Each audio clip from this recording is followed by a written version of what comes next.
질문을 제가 그걸 읽어보고 고민을 좀 많이 했습니다. 근데 이걸 어떻게 대답해야 되나 하는데 저는 메타버스 세상이 올 거라고 생각하고 있기 때문에 메타버스 세상에서 비트코인 같은 거는 굉장히 중요한 페이먼트 툴이거든요.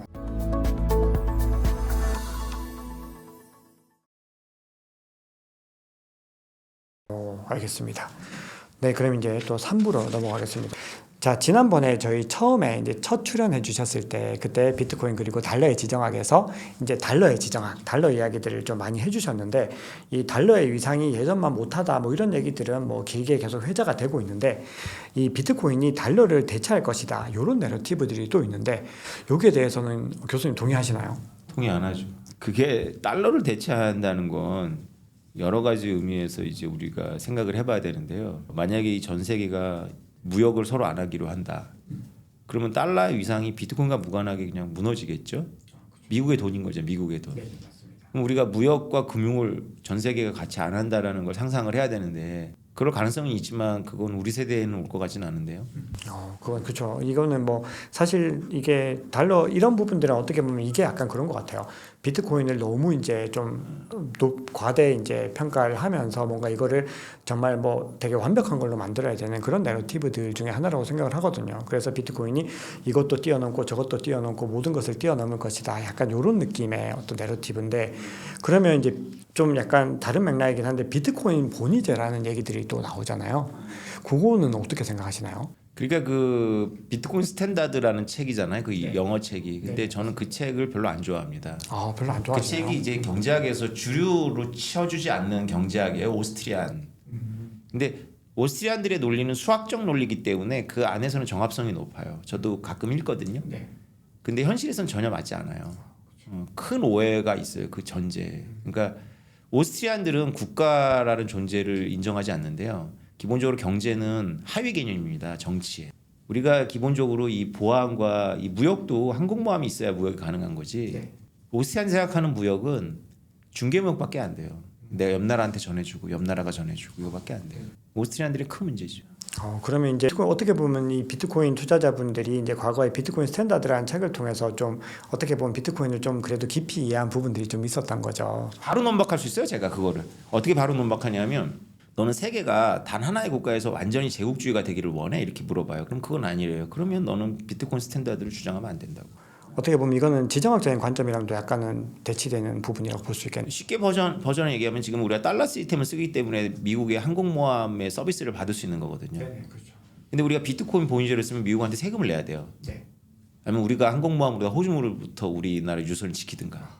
그거에 대해서 제가 좀 식견 있는 비트코인 맥시 가까운 친구한테 물어봤더니 노 코멘트야. 정말 한 번도 생각해 본 적이 없는 거야.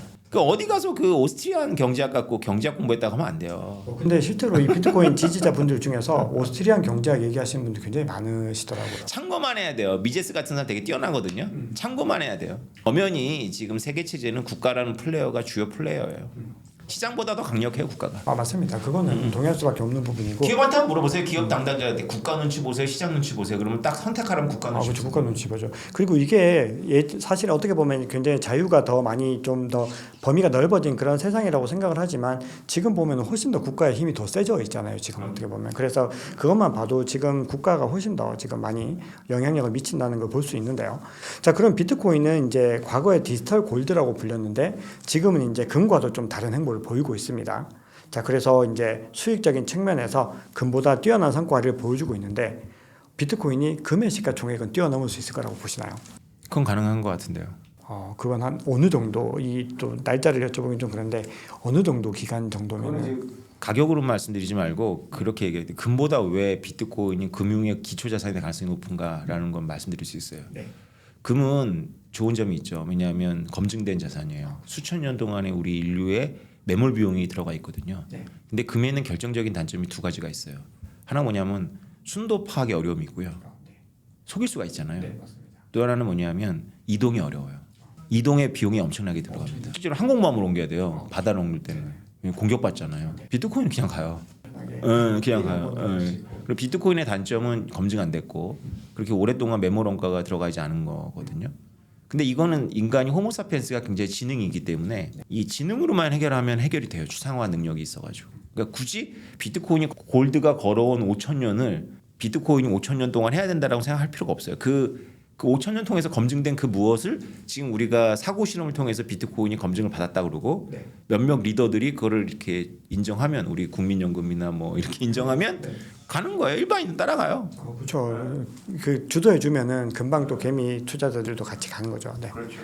그래서 금이 못하는 역할을 할 거예요. 비트코인은. 그게 이제 단기 금융의 담보물이라 제가 막 계속 주장을 하고 있는데 그건 저만 주장하는 게 아니에요. 이미 블랙락이나 이런 게 깨달았어요.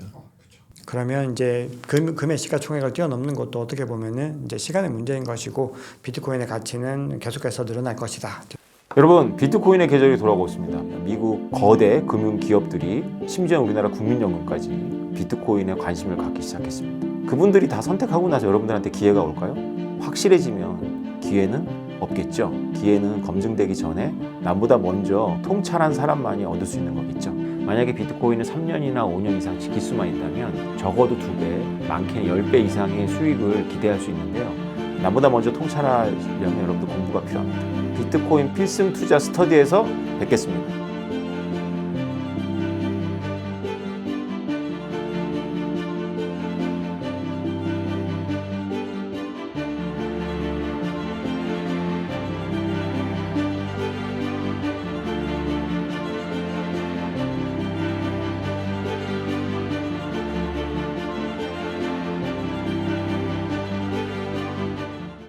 이렇게 정리를 하겠습니다.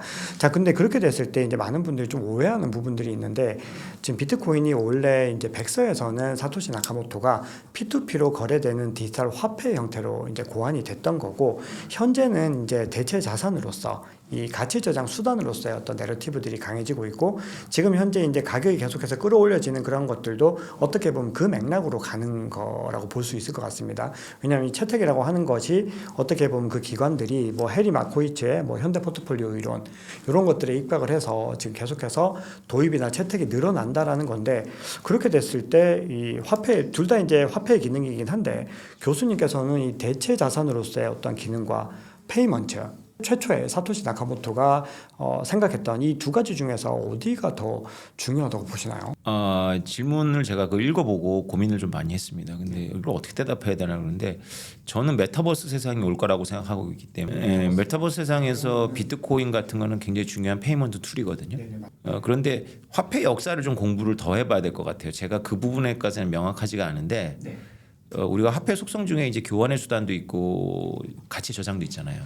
지금 작가님이 말씀하신 거는 가치 저장으로서의 비트코인이 더 중요하냐, 교환 수단으로서의 비트코인이 더 중요하냐 이렇게 물어보신 거랑 비슷한 둘 다 맥락이죠. 화폐 기능이지만 사람들이 좀 그런 것들에 대해서 그렇죠. 이제 고정관념이 비트코인은 이 가치 저장으로는 적합하지만 결제 수단으로서는 적합하지 않은 것 같다. 이런 내러티브들에 대해서 이제 교수님께서 좀 어떻게 생각하시는지 궁금해서. 근데 화폐 역사를 보면 교환의 매개보다는 가치 저장이 우선했을 가능성이 높아요. 근데 그거에 대해서는 제가 공부가 덜 됐다는 걸 좀 말씀드리고요. 제가 더 공부해 볼게요 앞으로. 근데 이런 건 있어요. 비트코인이 가치 저장 수단으로서 부동산만큼 뛰어나지만 부동산이 따라올 수 없을 만큼 대체성이 높고 그다음 페이먼트 수단으로도 되죠. 부동산은 담보는 되는데 페이먼트 수단은 안 되잖아요. 안 되죠. 네. 비트코인 그 속성도 갖고 있죠. 그러니까 어쨌든 두 가지 속성을 다 가지고 있는 것이지만 그 중에서는 이제 교수님의 관점에서는 어쨌든 이 메타버스까지의 관점으로 두고 계시기 때문에 굉장히 여기서는 중요해질 것이다. 둘 다 된다고 봐요 저는. 네네. 자, 그러면 이제 앞서 질문과 조금 비슷한 맥락인데 이게 다른 분들은 또 질문하지 않는 거여서 제가 교수님한테 어떻게든 좀 독특한 질문을 하나라도 더 드려보고 싶어서 준비한 건데 일론 머스크 같은 경우는 도지코인의 열렬한 지지자로 좀 유명한데 이게 일론 머스크가 이제 본인이 직접 밝힌 적이 있는데 비트코인보다 도지코인이 뭐 결제 수단으로서 더 적합하기 때문이다. 뭐 이런 식으로 또 언론 플레이를 했던 적도 실제로 있습니다. 자, 그런데 지금 이제 이 X가 에브리띵 앱으로 이제 전환이 되면서 일론 머스크가 암호화폐를 도입하겠다 이런 걸 공식적으로 발표를 했는데 자 그렇게 됐을 때 많은 분들이 도지코인이 될 거야 비트코인이 될 거야 두 가지를 굳이 선택을 안 해도 되지만 그걸 갖다 가지고 사람들이 좀 고민하는 분들도 계시는데 교수님 생각에는 일론 머스크의 선택이 어떤 거가 더 적합하다고 보시나요? 일론 머스크는 똑똑한 분이죠. 근데 일론 머스크는 좀 독특하잖아요.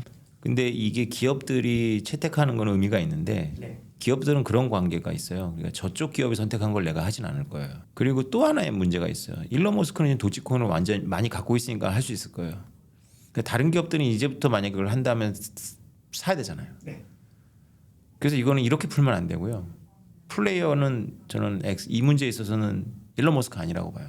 저는 플레이어가 애플, 삼성, 구글, 아마존, 마이크로소프트 정도 된다고 보거든요. 이게 그래서 이들한테 줘야 돼요. 뭔가를.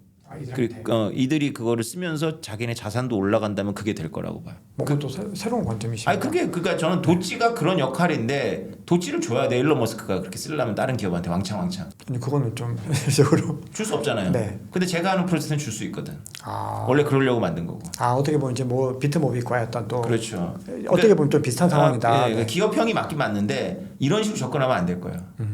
예를 들어서 구글이 뭔가를 선택해갖고 막 띄우면 삼성이 따라가냐 안 하는 거죠. 이렇게는 해야 돼요.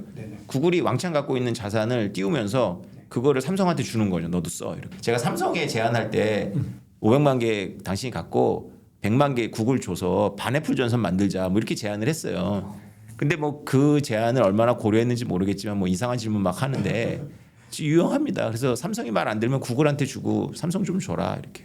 왜냐하면 애플의 반대 전선을 만들기 되게 중요하거든요. 애플은 중앙화된 시스템이니까. 그러면 이제 구글이나 삼성 같은 경우는 이제 그래도 훨씬 더 열려 있는 생태계니까 거기가 더 가능성이 있다는 거고, 애플 같은 경우는 그러면 암호화폐에 대한 부분들과는 상당히 좀 반대 지점이 있다라고 해석을 해도 괜찮아요. 철학을 바꿔야 되겠죠. 제가 90년도에 대학을 다녔는데요. 그때도 애플은 마이크로소프트하고 되게 중요한 경영 사례였어요. 애플은 매킨토시였는데 클로스 정책이었거든요. 그 대신 바이러스가 없죠. 그래서 고급 장난감이었어요. 그래서 전교생 중에 한 명 정도 갖고 있었던 거죠. 그러면 다 놀러 가고 구경을 했던 거예요. 그때 마우스를 썼습니다. 도스를 썼죠. 마이크로소프트는. 훨씬 앞서갔죠. 근데 엄청나게 많은 연합군이 있었던 거죠. 그러니까 PC라는 게 사실은 고유 브랜드였잖아요. 그거에는 여러 가지 프로그램 오픈해 버렸으니까 소스를. 그죠? 그래서 그때 경영학에서는 마이크로소프트, IBM이 연합군이 이겼고 애플이 졌다라고 그랬는데, 그래서 실제로 스티브 잡스가 광야 생활을 하잖아요. 쫓겨서 한 10년 동안 돌아와 가지고 이제 했는데, 지금 와서 보면 애플은 완전히 견고한 성이 된 거죠. 짝퉁도 없고. 그리고 완전히 가두리 어장이잖아요. 자기가 들어오면. 그리고 삼성 썼다가 애플로 가긴 하는데 애플 썼다가 삼성으로 못 와요. 애플이 이제 이 클로스된 시스템이 지금 와서 이제 활짝 만개하는 거거든요. 이들이 이걸 바꿀까요? 못 바꿀 거라고 저는 봐요. 그러면 원래 이렇게 개방적인 사고 체계를 갖고 있었던 삼성, 구글 이런 데는 반애플 전선을 만들 수 있어요. 이제 그게 신원 인증의 게임이거든요. 애플은 신원 인증하기가 너무 쉬운 거예요. 중앙화되어 있으니까. 근데 이 반애플 전선은 신원 인증하려면 여러 가지 어려움이 있어요. 중앙을 만들 수도 없고. 그게 블록체인이 딱 좋거든요. 그러면 앨런 머스크처럼 접근하면 안 돼요. 이들이 뭔가를 만들어서 그걸 왕창 갖고 있어야 돼요. 그래서 이거를 공유해서 쓴다 그러면 따라오겠죠. 아니면 일론 머스크가 도지코인 주면 돼요. 마이크로소프트나 삼성한테 왕창. 근데 그럴 돈은 없을걸요. 그리고 지금 페이먼트 워에서 누가 트위터를 고려합니까? 아무도 고려 안 해요. 메타도 아웃이에요. 메타도. 삼성과 애플이 왜 끼냐면 단말기 뿌려놨기 때문에 끼는 거고요. 이게 필요해요. 이게 단말기가. 구글은 좀 다른 차원이죠. 제 책을 그래서 세 기업만 저는 열심히 썼잖아요. 다른 건 모르겠고. 이 책을 보시면은 상세하게 또 설명이 되어 있습니다. 엄청 공들여졌어요 그 부분을. 네네. 저도 그까지 못 봤는데 제가 꼭 봐야 되겠습니다. 말귀를 하나도 못 알아들어가지고 10년 동안 지들이 갖고 있는 게 뭔지 모르는 거예요. 그러게요. 제가 한번 진짜 읽어보고 다음번에 오시면은 또 더 상세하게 한번 여쭤보겠습니다. 삼성 가서 강의할 때 두 손을 모았어요. 2010년도에는 제 제안을 걷어찼는데 이제는 제발 좀 당신들이 제 제안을 받아야 나라가 산다 이렇게 해서 내가 그 순간 모르고 손을 이런데 그 영상이 저한테도 없는데 삼성 단위는 누가 캡처해가지고 저한테 보여주더라고요. 와 진짜 간절하게 2년 됐어요 2년. 네네. 근데 별로 희망은 없어요. 아직도 못 알아요. 아직도 시간이 조금 더 필요한 것 같습니다. 국민연금이 나아요. 삼성보다. 어떻게 삼성이 더 열려 있어야 될 텐데 어떻게 보면 사기업들이 더 혁신을 주도해야 되는 거잖아요 사실. 근데 어떻게 국민연금이 더 앞서가네요. 나름대로 뭔가 하겠죠. 나름대로 뭔가 하는데 이제 눈치를 많이 보겠죠. 그러게요. 이게 또 그 나름의 또 어떤 고민들이 있을 거고, 그것도 이제 교수님과 계속 얘기하던 또 여러 가지 어떤 정황들을 고려해야 되는 문제들이니까 우리가 또 그렇게 해석을 하면 되겠습니다. 네. 자, 그럼 앞서서 이제 모비코인에 대해서도 이제 간단하게 언급 주셨는데 이 프로젝트가 어떻게 진행 중에 계신가요? 프로젝트는 지금 여러 회사들과 기업들과 협의 중에 있어요. 잘 되고 있고요. 제가 반대급부가 하나도 없거든요. 보통 뭐 기업은 큰 데는 뭐 몇 조를 준다는 개념이고 작은 기업은 지금 거기도 작은 건 아니지만 몇 천억이거든요. 그러니까 안 받을 이유가 없는 거죠. 본인들도 안 받을 이유가 없다는 생각을 알아요. 근데 이제 눈치를 보는 거죠, 사회를. 그래서 저는 이게 풀리려면 비트코인이 올라서 비트코인이 대세다라는 게 되면 너무 저절로 풀릴 텐데 다행히 또 비트코인 올라가고 있고 시기가 굉장히 또 좋게 또 돌아가고 있는. 지금 어딘가하고는 계약이 되는데 계약을 좀 우리랑 한 거를 좀 밝히지 않았으면 좋겠다라는 눈치를 줘서 뭐 안 할게요. 그래서 계약했다라는 걸 밝힐 수가 없는 그런 상황이 올 것 같아요. 이미 이제 계약이 거의 이제 임박한 것도 있는데 그거는 이제 하더라도 이제 공개는 하지 않으시는 거예요. 결정은 이미 추석 때 났어요. 추석 때 오너가 그냥 하기로 했는데 그 밑에 반대도 할 거 아닙니까? 그러면서 이제 제가 발표를 못한 상태에서 너무 이제 몸을 사리니까 계약서 써도 발표 안 해줄게.까지 제가 양보한 거죠. 근데 이번 거 놓치면 니네 아니야. 나는 주는 입장이고 이렇게 줄 수 있는 사람 나밖에 없기 때문에 내가 당신들을 안 줘도 돼. 그리고 삼성 거는 이미 50만 개를 뺐었어요 제가. 질문이 너무 수준이 낮더라고. 그래서 제가 화가 나가지고 삼성한테 주면서 당신들이 예술을 지원하는데 돈 갖고 안 되는 게 있다. 사람 못 모은다. 클래식 연주에. 모빙 나눠주면 사람들 꽉꽉 찬다. 그래서 클래식에 오는 사람 주고 그런 걸로 시작하자. 그리고 산모들한테 주자. 우리나라 저출산도 있는데 삼성이 그걸 뭐 자고 오면 하길래 제가 그러면 내가 할게. 그래서 우리가 선언했어요. 그래서 내년에 우리나라가 1년에 신생아 25만 명 태어나거든요. 그 3년 동안 75만 명한테 첫 해에는 1모, 둘째 해에는 0.5모, 셋째 해에는 0.25모. 종이에 담아가지고 예쁜 종이 만들어가지고 아이 발 도장 찍어가지고 전 국민 산모들한테 줄 거예요.